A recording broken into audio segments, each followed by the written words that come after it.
أعوذ بالله من الشيطان الرجيم بسم الله الرحمن الرحيم يا أيها الذين آمنوا لا تلهكم أموالكم ولا أولادكم عن ذكر الله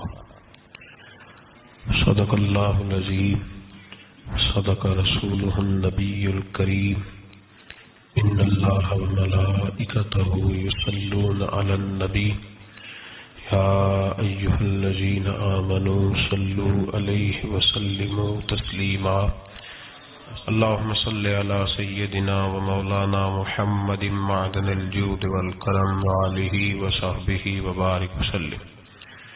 تمام تعریفیں اللہ تعالیٰ جل مجدہ الکریم کے لیے، ہر قسم کے درود و سلام نبی رحمت صلی اللہ علیہ وسلم کی ذات والا صفات کے لیے۔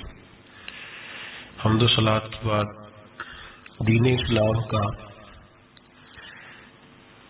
مزاج یہ ہے کہ دین اعتدال والا ہے، معتدل ہے۔ حکم ہمیں یہ دیا گیا ہے ہم کسی جگہ بھی غیر معتدل نہ ہوں، توازن کو برقرار رکھیں۔ دنیاوی چیزیں بہت ساری اللہ تعالیٰ نے ہمیں استعمال کرنے کی اجازت عطا فرمائی ہے۔ پہننے کے لیے لباس، کہ کوئی شخص مالدار ہے تو اچھا لباس پہنے، کوئی عرض نہیں۔ کھانے کے لیے اگر اس کے پاس حلال اور جائز پیسے ہیں تو اچھی سی اچھی غذا کھائے، منع نہیں۔ اگر اس کے پاس بالکل اچھے اور صاف ستھرے ذرائع سے پیسے آئے ہیں تو وہ بڑا مکان بنا لے، کوئی عرض نہیں۔ لیکن ان ساری چیزوں کے ساتھ ساتھ اس کو روکا اس بات سے گیا ہے کہ تو نے دنیا دار نہیں ہونا۔ دنیا دار پیسہ کمانے والے کو نہیں کہتے، دنیا دار پیسے سے پیار کرنے والے کو کہتے ہیں۔ دنیا دار جائز طریقے سے پیسہ کمانے والے کو نہیں کہتے، دنیا دار حرام ذریعے سے مال اکٹھا کرنے والے کو کہتے ہیں۔ دنیا دار صرف وہ نہیں ہوتا جو کسی دکان پہ بیٹھا ہے اور دکان پہ بیٹھ کے وہ کمائی کر رہا ہے تو اسے کہیں گے کہ وہ دنیا دار ہے، اور مولوی صاحب مسجد میں نماز پڑھا رہے ہیں تو وہ دیندار ہے۔ ایسا نہیں ہے، بہت سارے مولوی دنیا دار ہوتے ہیں، دیندار نہیں ہوتے۔ اگر میں نے کسی بچے کو قرآن شریف پڑھایا ہے سویرے تو میرا دل کرتا ہے وہ ایک سوٹ میرے لیے لے آئے تو میں دنیا دار ہوں، میں تھوڑی دیندار ہوں۔ اگر میں آپ کو یہاں تقریر سنا رہا ہوں اور میرا دل کرتا ہے کہ آپ 100 روپیہ میرے اوپر پھینکنے لگے تو میں دنیا دار ہوں، میں دیندار تو نہ رہا۔ ہم لوگوں نے یہ تصور بنا لیا ہے شاید جو آدمی مسجد آ گیا ہے، داڑھی رکھ لی ہے اور وہ نماز 5 وقت پڑھ لیتا ہے، وہ ہو گیا دیندار، مسجد سے نکل کے جو مرضی کرتا پھرے۔ اور جو آدمی دکان پہ بیٹھا ہے وہ دنیا دار ہے۔ ایسی بات نہیں ہے، تشریح یاد رکھیں۔ دنیا دار وہ ہے جو دنیا کے پیچھے لا کے اللہ رسول سے غافل ہو جائے،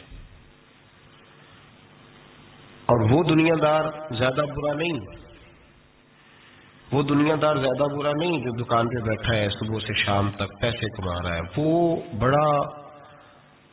بہت بڑا دنیا دار ہے جو دین کا لبادہ اوڑھ کے دنیا اکٹھی کر رہا ہے، وہ ظالم آدمی ہے، سب سے بڑا دھوکے باز ہے، لبادہ مذہب کا اوڑھا ہوا ہے۔ میرے نبی پاک علیہ الصلوۃ والسلام نے فرمایا جس نے دین اس لیے سیکھا کہ دنیا کمائے گا، جنت کی خوشبو بندہ بھی جنت سے 500 سال دور ہوگا، 500 سال، یعنی ابھی اسے 500 سال وہ سفر کرے گا تو جائے گا، 500 سال دور ہوگا ابھی وہ۔ فرمایا اتنی دور بندہ ہوگا تو جنت کی خوشبو سے پہلے آنے لگے گی، لیکن جس بندے نے دین اس لیے سیکھا کہ وہ اس سے دنیا اکٹھی کرے گا، اسے تو اللہ جنت کی خوشبو بھی عطا نہیں کرے گا، خوشبو بھی نہیں دے گا جنت کی۔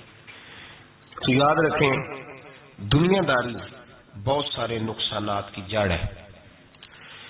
پیسے کی طلب اور پیسے کا پیار، الہاکم التکاثر حتی زرتم المقابر، اللہ فرماتے ہیں تم اتنے دنیا داری کے پیچھے لگے کہ بلا کر قبر تک پہنچ گئے پر تم نے دنیا داری نہیں چھوڑی۔ دنیا داری، دنیا میں محو ہو جانا، خدا کو بھول جانا، ہر وقت 2 کے 4 4 کے 8 کرنے کے چکر میں رہنا اور غفلت والی زندگی گزارنا، غفلت والی زندگی گزارنا، نماز پڑھتے ہوئے بھی دنیا کی پلاننگ کرنا، نماز پڑھتے ہوئے بھی، نعت سناتے ہوئے بھی پیسوں کی طرف توجہ رکھنا، لوگوں کی جیبوں پہ کوئی نکلا ہے کہ نہیں نکلا، دائیں بائیں دیکھنا، یہ بہت بڑی دنیا داری ہے، یہ سب سے خطرناک دنیا داری ہے۔ میرے نبی پاک صلی اللہ علیہ وسلم نے فرمایا دنیا کی حب الدنیا راست من کل خطیہ، فرمایا دنیا کی محبت ہر گناہ کی، ہر برائی کی جڑ ہے۔ جب تجھے پیسے سے پیار ہو جاتا ہے، جب تجھے الفت ہوتی ہے مال سے، پھر تو ہر گناہ کرتا ہے، دھوکہ دیتے ہیں لوگ، فراڈ کرتے ہیں، جھوٹ بولتے ہیں، قتل کرتے ہیں، دنیا داری کی وجہ سے لوگ بڑا کچھ کر جاتے ہیں۔ تو پھر اصل چیز کیا ہوئی؟ دولت کی محبت۔ میرے نبی پاک صلی اللہ تعالی علیہ وسلم نے دنیا میں رہ کے نکاح کیا، حضور علیہ السلام کے گھر میں ازواج آئیں، حضور نے گھر بنایا، نبی پاک صلی اللہ علیہ وسلم کے پاس بڑے پیسے آئے۔ ہمارے زمانے میں درویش وہ ہے جو بھوکا ہو، حالانکہ درویش بھوکے کو نہیں کہتے، درویش اس کو کہتے جس کے پاس کروڑوں روپیہ ہو پر اسے پیسے سے پیار کوئی نہ ہو، اس کو درویش کہتے ہیں۔ دنیا داری اتنی عام ہو گئی ہے ہر حلقے میں، مالدار کا یہ حال ہے کہ کروڑوں روپے ہیں پر اس کو سکون نہیں، وہ بیچارہ ہر وقت ٹینشن میں ہے کہ یہ بڑھ کیوں نہیں رہے۔ یہاں تک لوگ کہتے ہیں لوگ پیسوں سے پیسہ کماتے ہیں، ہم نے کیا کمایا آج تک۔ وہ الجھاؤ اتنا خطرناک ہو گیا، اتنا خطرناک، لوگ آ کے پیر صاحب سے کہتے ہیں دعا کریں کام چل جائے، تو اللہ کے بندے کے پاس آ کے اس چیز کا سوال کر رہا ہے جو اللہ نے کافر کو بھی دی ہوئی ہے، جو بغیر کلمہ پڑھنے کے اللہ نے کافر کو دے دی ہے، وہ تو بیٹھ کر کے مرید ہو کے وظیفہ پڑھ کے حاصل کرنا چاہتا ہے۔ پتہ حضور نے مثال کیا دی ہے؟ مثال میرے محبوب کی، اگر آپ مثال کو سمجھیں تو کمال ہو جائے۔ نبی پاک صلی اللہ علیہ وسلم حضرت جابر بن عبداللہ رضی اللہ تعالیٰ عنہ کے گھر سے نکلے تو ایک بکری کا بچہ مرا ہوا پڑا تھا، ایک ذبح ہوتا ہے ایک مر جاتا ہے، مرا ہوا پڑا تھا بکری کا بچہ روڑی کے ڈھیر پہ۔ حضور نے صحابہ کے دلوں میں نقش کرا دی بات، بکری بچہ مرا پڑا تھا تو حضور وہاں رک گئے، رک کے میرے محبوب پاک صلی اللہ علیہ وسلم نے فرمایا میرے غلاموں بتاؤ تو صحیح، ادھر آؤ بھائی، ٹھہر جا، تو بھی آ، تو بھی آ، تو بھی آ۔ صحابہ کو بلا لیا، کہا بکری کا بچہ کیا ہوا تھا؟ اس کو مر گیا تھا، بکری کا بچہ مر گیا۔ حضور نے بلایا، کھڑا کیا، فرمایا یہ بتاؤ اس مرے ہوئے بکری کے بچے کی جو اس کا مالک تھا اس کی نظر میں کیا قدر ہے، کیا قیمت ہے اس کی نظر میں؟ یہاں روڑی کے ڈھیر پہ پھر سمجھیے بات کو، مثال کو سمجھیے۔ نبی پاک صلی اللہ علیہ وسلم نے فرمایا یہ مرا ہوا پڑا ہے، یہ مرا ہوا پڑا ہے بکری کا بچہ، یہ تمہارے سامنے ہے، بتاؤ اس کا جو مالک تھا اس کی نظر میں اس کی کیا قدر ہے؟ عرض کی یا رسول اللہ صلی اللہ علیہ وسلم کوئی قدر ہوتی تو بیچارہ روڑی کے ڈھیر پہ ہوتا، کوئی قدر نہیں، صفر ہے۔ کیا انداز ہے، کیا تشبیہ ہے، کیا سمجھانے کا۔ محبوب سمجھایا نہیں کرتے تھے، بات پلا دیا کرتے تھے، نقش ہو جاتی تھی دلوں میں، نقش کر دی میرے محبوب نے، بات سمجھائی تو نقش کر دی۔ فرمایا میرے غلاموں یہ اس کی کوئی قیمت نہیں تھی تو تب روڑی کے ڈھیر پہ پھینک دیا نا اسے مالک نے۔ فرمایا اگر اللہ کی نظر میں دنیا کے مال کی اتنی بھی قیمت ہوتی جتنی مرے ہوئے بچے کے مالک کی اس کی نظر میں قدر ہے، اتنی بھی قیمت ہوتی، اور پھر بات آگے بڑھائی، فرمایا یہ تو پھر بکری کا بچہ ہے نا۔ اگر اللہ کی نظر میں دنیا کے مال کی قدر اور قیمت مچھر کے پر کے برابر بھی ہوتی تو خدا کبھی کافر کو ایک گھونٹ پانی کا بھی نہ دیتا کہ تو مجھے مانتا نہیں اور میں تجھے دنیا دوں، میں تجھے دوں۔ فرمایا اگر اس کی نظر میں مچھر کے پر کے برابر بھی ہوتی تو اللہ کبھی ایک گھونٹ پانی کا کافر کو۔ میں کہتا ہوں یار جو چیز اللہ نے نہ ماننے والے کو دی ہے، منکر کو دی ہے، تو اس کے لیے دعائیں کر رہا ہے۔ جو نہ ماننے والے کو اس نے دے دی تو اس کے پیچھے بھاگ رہا ہے، تو صبح و شام اس کی منصوبہ بندی کر رہا ہے۔ صوفی کے لیے، درویش کے لیے، راہ طریقت کے مسافر کے لیے، مسلمان کے لیے سب سے زیادہ یہ ہے کہ وہ زہر پیتا ہے اگر دنیا کی محبت میں جیتا ہے۔ اگر کسی دنیا دار کو دیکھ کے کسی درویش کا، کسی اللہ والے کا دل مچلتا ہے کہ یہ پیسے میرے پاس ہوتے تو اس شام اسے نماز میں مزہ نہیں آئے گا، گئی اس کی قرآن پاک کی لذت، اس کا درود میں دل کیسے لگے گا؟ تو ساری رات خواب دیکھتا رہا ڈالروں کے، یورو کے، پاؤنڈ کے، کیسے اس کی توجہ آئے گی؟ اس کو کیا پتا مکے کی لذت کیا ہے، مدینے کا پیار کیا ہے؟ اس کو یہ کیفیات نصیب ہی نہیں ہو سکتی۔ امام غزالی رحمت اللہ علیہ سے کسی نے کہا تو حضور یہ بتائیں کہ بندہ طریقت کا مسافر کب بنتا ہے؟ مسافر کب بنتا ہے طریقت کا؟ تو آپ نے فرمایا جب اس کے نزدیک سونا اور مٹی ایک برابر ہو جائے۔ حضرت غوث اعظم رضی اللہ تعالیٰ عنہ نے کچھ عرصہ نہ کاروبار بھی کیا۔ آپ نے اپنا ایک جہاز بھیجا ہوا تھا، مال بردار جہاز۔ آپ درس دے رہے تھے، بیان کر رہے تھے، کسی کو ابھی خبر مل جائے آ کے کہ تمہارا 10 لاکھ روپیہ ضائع ہو گیا، محفل میں بیٹھے گا تو بھاگ جائے گا، دوڑے گا، کہے گا جلدی جلدی کرو، پیسے میرے ضائع ہو گئے۔ حضور غوث اعظم رضی اللہ تعالیٰ عنہ کے کان میں آ کے کہا کہ حضور وہ جو آپ کا مال بردار جہاز تھا نا، وہ دریا کے اندر آ رہا تھا تو ڈوب گیا سارا، بڑا افسوس ہے۔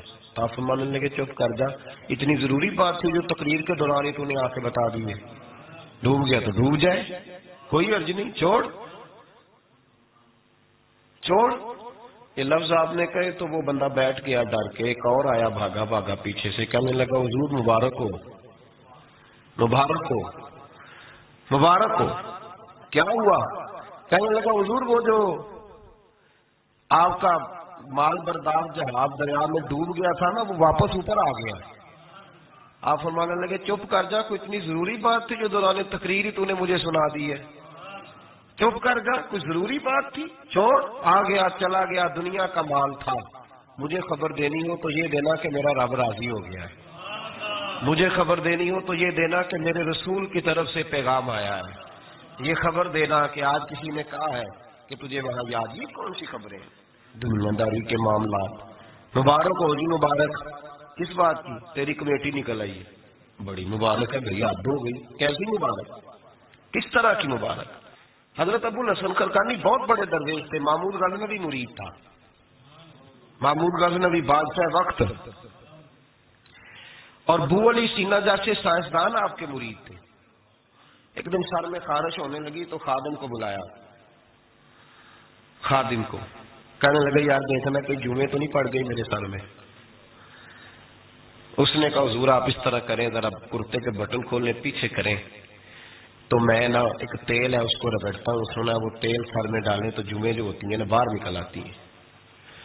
وہ بٹن پیچھے کیا ہوا ہے، وہ خادم تیل لگا رہا ہے اور تلاش کر رہا ہے کہ جوں مل جائے، بن سور کے بیٹھتے ہیں لوگ، ایسا نہ ہو کہ کسی کو پتہ چل جائے، بلکہ ریڈی میڈ تیاری کر کے آتے ہیں لوگ، بڑی زبردست۔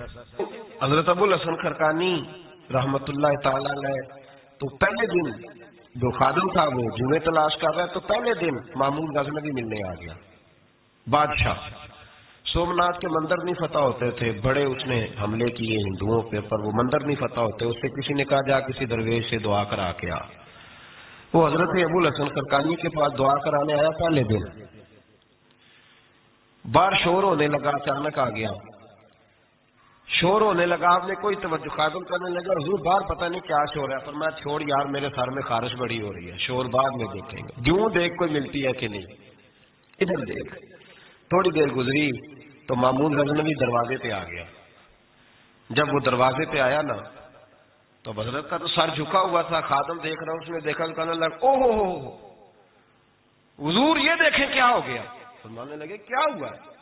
لگا حضور بادشاہ آپ کے دروازے پہ آ گیا۔ فرمانے لگے چھوڑ یار، میں سمجھا تھا کوئی جو تیرے ہاتھ لگ گئی ہے، بادشاہ آ گیا تو کیا ہوا؟ میں نے کہا جو مل گئی ہے کوئی جو مجھے ستا رہی تھی، بادشاہ آیا تو آنے دو، بادشاہ آیا تو آنے دو۔ اللہ اکبر۔ اس نے کہا حضور آپ کو کوئی فرق نہیں پڑتا، آپ کو کوئی فرق نہیں پڑا اس کے آنے سے. آپ فرمانے لگے میں اسے کیا سمجھتا ہوں, میں رسول اللہ کے دروازے کا فقیر ہوں اور میرے محمد کے فقیر ہی دنیا کے سب سے بڑے بادشاہ ہوں. فکر دیکھیں بزرگوں نے جو ہمیں سوچ دی وہ سوچ سمجھے. وہ کہنے لگے ہمارے نزدیک جوں کا قابو آنا بادشاہ کے آنے سے زیادہ بڑا معاملہ ہے. جوں کا ہاتھ لگنا بادشاہ کے آنے سے یہ زیادہ بڑا معاملہ ہے. یہ انوکھی بات ہے, بادشاہ تو آتے جاتے رہتے ہیں. یہاں لوگ گنواتے ہیں, کہتے ہیں فلانا وزیر بھی میرے آستانے پہ آتا ہے. میں نے کہا نہیں, وہ وزیر آتا نہیں, وہ تو آپ کا پیر آتا ہے جو آپ اتنے پیار سے بتا رہے ہیں. وہ وزیر تھوڑی آتا ہے, تو پیر آتا ہے. دنیا داری زندگی میں اتنی زیادہ دنیا داری ہے لوگوں میں, اتنی زیادہ. لوگ دین داری بھی دنیا داری کے رنگ میں کرتے ہیں. وہ کام جو خالص ہونا چاہیے تھا وہ بھی لوگ اب دنیا داری کے رنگ میں کرنے لگے. کہیں ان جگہوں پہ لوگ جا کے اپنا پیسہ خرچ کرتے ہیں جہاں رش زیادہ ہو, وہاں جا کے پیسے دیں گے, ذرا اعلان لمبا چوڑا ہوگا. آپ بڑا اشتہار پہ نام لکھ دیں بڑے چودھری صاحب کا, وہ راضی ہو جائیں گے. وہ خالص دینداری جس میں کوئی شائبہ نہیں ہونا چاہیے تھا دنیا کا, وہ بھی اب لوگ اس رنگ میں. اور یاد رکھیں میرا رب بڑا سخت امتحان لیتا ہے دنیا دار کا. جب بندہ دنیا داری کے پیچھے بھاگتا ہے تو اللہ اس کے لیے رستے بناتا جاتا ہے. کہتا چل لے, کتنے پیسے لے گا. وہ جہاں ہاتھ رکھتا ہے نا اس کو دولت ملتی جاتی ہے, دیتا جاتا ہے. پتہ اس سے تب چلتا ہے جب اللہ اس سے دعا کی لذت چھین لیتا ہے. پتہ اسے تب چلتا ہے جب دنیا رہ جاتی ہے. دنیا ظلم کی حد نہیں, زیادتی کی حد نہیں کہ تو رب کریم کا قرآن پڑھ رہا تھا اتنی دیر تو نے پڑھا جتنی دیر بیلوں کی بارش ہوتی رہی. یہ تو سمجھا ہی نہیں تجھے کتنی بڑی سزا ملی ہے. تو نے سوچا ہی نہیں ہے کہ تو نعت پڑھ رہا تھا اتنی دیر تیری زبان پہ رہی جب تک پیسوں کی بارش ہوتی رہی. تو سمجھا ہی نہیں کہ تو صرف اس مرید سے راضی ہے جو نوٹ لے کے آتا ہے. نیک ہے یا نہیں ہے, یہ تیرے لیے سزا نہیں کہ جس دن گاہک زیادہ آئے تم نے نماز ہی چھوڑ دی. یہ سزا نہیں تیرے لیے, تو سمجھا ہی نہیں اس بات کو. اللہ سزا دیتا ہے. تو نے اولاد مانگی رب کریم نے دے دی, اگر تو پلٹ کے نہیں آیا تو پھر وہ اولاد تیرے لیے آزمائش ہے. تو سمجھا ہی نہیں کہ تجھے اللہ پاک نے کس قدر آزما. اور دنیا دار دین کے معاملے میں بھی, عبادت کے معاملے میں بھی, ریاضت کے معاملے بھی, انفاق فی سبیل اللہ, ہر معاملے میں دنیا داری, ہر معاملے میں دنیا داری. چھوڑ دیں اس کو, کچھ دیر کے لیے نکلا کریں, کچھ دعائیں خالص مانگیں جن میں خدا مانگے, اللہ مانگے, اللہ کا رسول مانگے. دنیا داری چھوڑ دیں کچھ دیر کے لیے. ایک صحابی ہیں, بخاری شریف صحیح سند کی حدیث ہے, کلمہ پڑھا, کچھ دنوں کے بعد مال غنیمت آیا. نبی پاک صلی اللہ علیہ وسلم مال تقسیم کر رہے تھے تو میرے حبیب نے اس صحابی کو بھی دیا, فرمایا یہ رکھ لے. اس کو پیسے دیے حضور نے. اس نے پیسے ہاتھ میں پکڑے اور محبوب پاک صلی اللہ علیہ وسلم کا چہرہ دیکھ رہا ہے. پتہ کیا لفظ اس کی زبان پہ آئے, کہنے لگے یا رسول اللہ میں نے اس لیے کلمہ تو نہیں پڑھا تھا, میں پیسے لوں گا. حالانکہ تالیف قلب حصہ ہے اسلام کا. جو بندہ نیا کلمہ پڑھتا تھا اس کو کچھ نہ کچھ دیا جاتا تھا کیونکہ اس کی برادری چھوڑ جاتی. کہنے لگے حضور اس لیے تو کلمہ نہیں پڑھا تاکہ پیسے آئیں گے. نبی پاک نے فرمایا کس لیے پڑھا تھا؟ کہ یا رسول اللہ میں نے تو اس لیے پڑھا تھا کہ آپ مجھے جہاد میں لے جائیں گے اور میں آپ کے نام پر اپنی جان قربان کر دوں گا. میں نے کچھ لینے کے لیے نہیں, جان دینے کے لیے کلمہ پڑھا تھا. تو حضور میرے لیے مہربانی فرمائیں, مجھے آپ یہ دنیا داری ہی دنیا داری, مال ہی مال. حضرت میاں شیر محمد شرف پوری رحمت اللہ علیہ کی وہ بات میرے دل کو چھو جاتی ہے.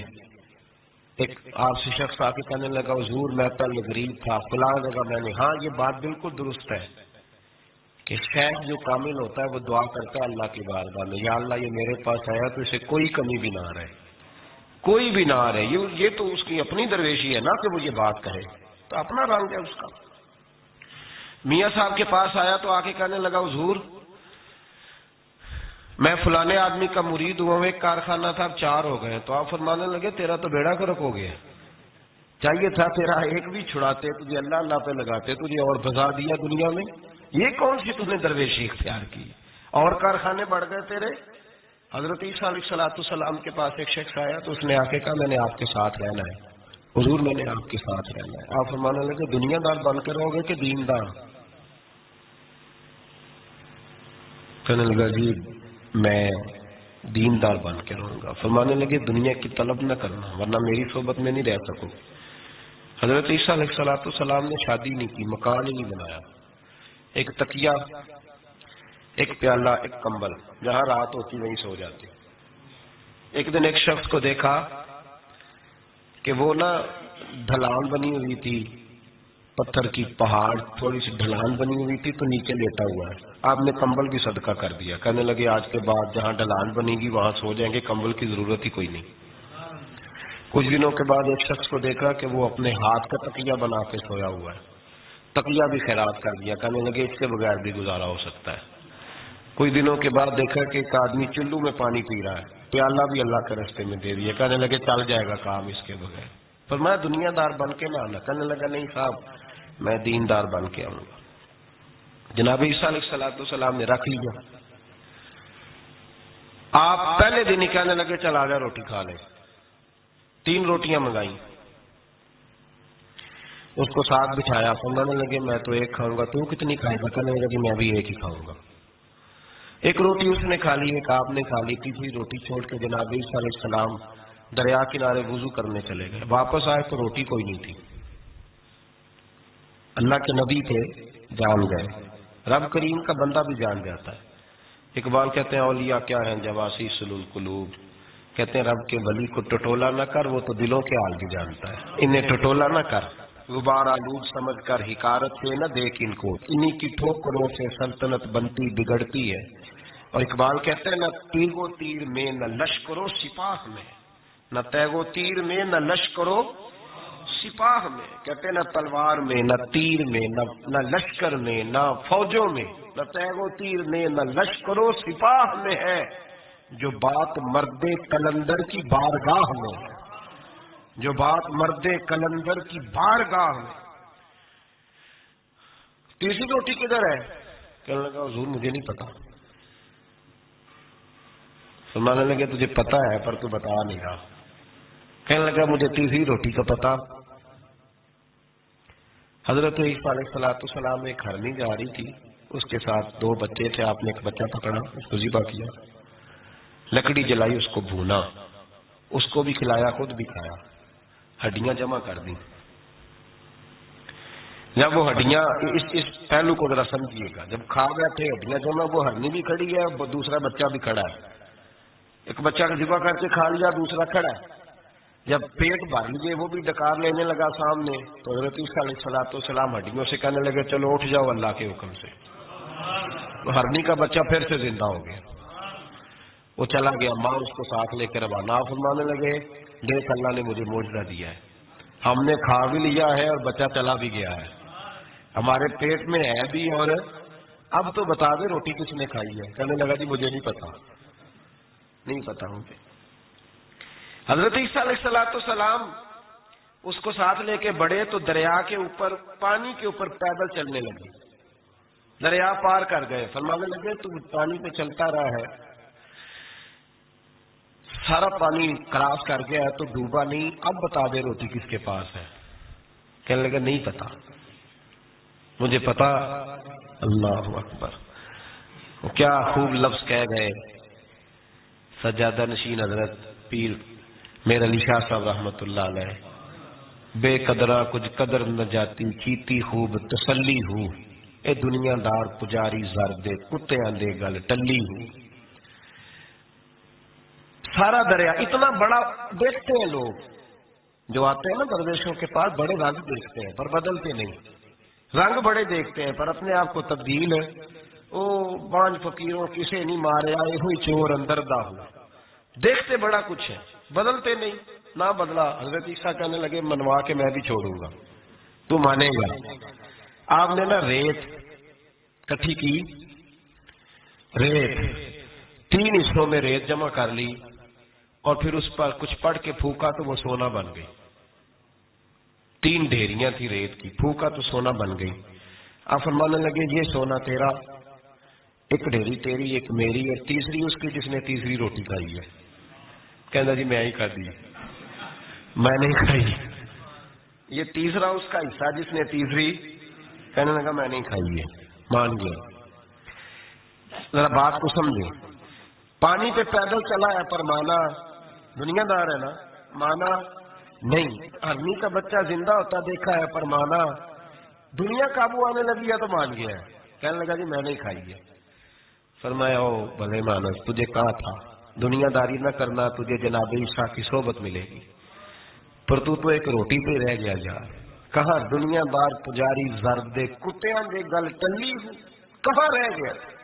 حضرت میاں محمد بخش صاحب رحمت اللہ تعالی علیہ کو ایک شخص لے گیا ٹانگے پہ بٹھا کے، ٹانگے پہ۔ غلام رسول مہر صاحب نے لکھا ہے کہ وہ ٹانگے پہ بٹھا کے لے گیا اور لے جا کے نا تو میاں صاحب کی حضور یہ زمین بھی میری ہے، یہ بھی میری ہے، وہ بھی میری ہے، یہ بھی میری ہے، بڑی اس نے تفصیل سنائی۔ تو میاں صاحب فرمانے لگے بس کر یار، میں بڑی دیر سے سن رہا ہوں کہ تیرا بڑا کچھ ہے، بس کر۔ کہنے لگا حضور نہیں، یہ بھی تو میں نے تھوڑی دکھائی ہے، اور بھی میرے پاس بڑا کچھ ہے۔ تو آپ فرمانے لگے یہ بتا تجھ سے پہلے کس کے پاس تھا؟ چپ کر گیا۔ تو میں اس سے پہلے کس کے پاس تھا؟ چپ کر گیا۔ کیا خوب فرمایا، کیا درویشوں کا کہنے کا انداز ہے، کیا خوب رنگ ہے، اور تشبیہ کس طرح کی اعلیٰ دیتے ہیں۔ دانش مندہ نکم نہیں دل دنیا نہ لانا، اس ووٹی کئی خامن کیتے جو کیتا سو کھانا، اس ووٹی کئی خامن کیتے جو کیتا۔ یہ دکان میری ہے تو پہلے کس کی تھی؟ اس سے پہلے کس کی تھی؟ یہ گاڑی میری ہے تو اس سے پہلے کس کی تھی صاحب؟ یہ کسی نہ کسی کی تھی، اور تیرے بعد بھی کسی نہ کسی کی ہو جائے گی۔ اس ووٹی کئی خامن کی جو کیتا سو۔ حضرت عیسیٰ کہنے لگے تم نے ایک پیغمبر کی صحبت ضائع کر دی صرف دنیا داری کے لیے۔ تو ماننے لگے میں نے کیا کرنا ہے سونا، تو تینوں کے تینوں ڈیریاں تو ہی رکھ لے، تیری ہیں، پر تو نے زیادتی کی، تو نے قیمت نہیں ڈالی ہماری صحبت کی۔ آپ اٹھ کے چلے گئے۔ صحرا کا علاقہ تھا، وہ شخص وہیں بیٹھا تھا، ابھی سمیٹ ہی رہا تھا کہ دو ڈاکو آ گئے، تلواریں پکڑی ہوئی ہیں۔ کہنے لگے چل دوڑ جا، سونا مارا ہے، تو کدھر سے آ گیا؟ منت کی، کہنے لگا چلو مہربانی کرو، 3 حصوں میں ہے، 2 لے لو، ایک تو مجھے دے دو، ایک تو دے دو۔ منت کرنے لگا، وہ مان گئے، کہنے لگے چلو ٹھیک ہے۔ دوستی کر لی، نام پتہ پوچھ لیا، گفتگو ہونے لگی، تھوڑی دیر بیٹھے تو ایک دوسرے سے فرینک ہو گئے، بے تکلفی شروع ہوئی۔ تو کہنے لگے بھوک بڑی لگی ہے، روٹی تو لاؤ۔ ایک کو بھیجا، ڈاکوؤں میں سے ایک کو بھیجا کھانا لینے، اور کھانا لینے چلا گیا۔ اب یہ دونوں پیچھے رہ گئے، ایک وہ روٹی کھانے والا اور ایک ڈاکو۔ تو آپس میں کہنے لگے یار یہ تیرا پوچھتا ہے وہ روٹی کھانے والا، تیرا اس کے ساتھ کیا تعلق ہے؟ کچھ بھی نہیں، ڈاکو ڈاکو سجن ہے۔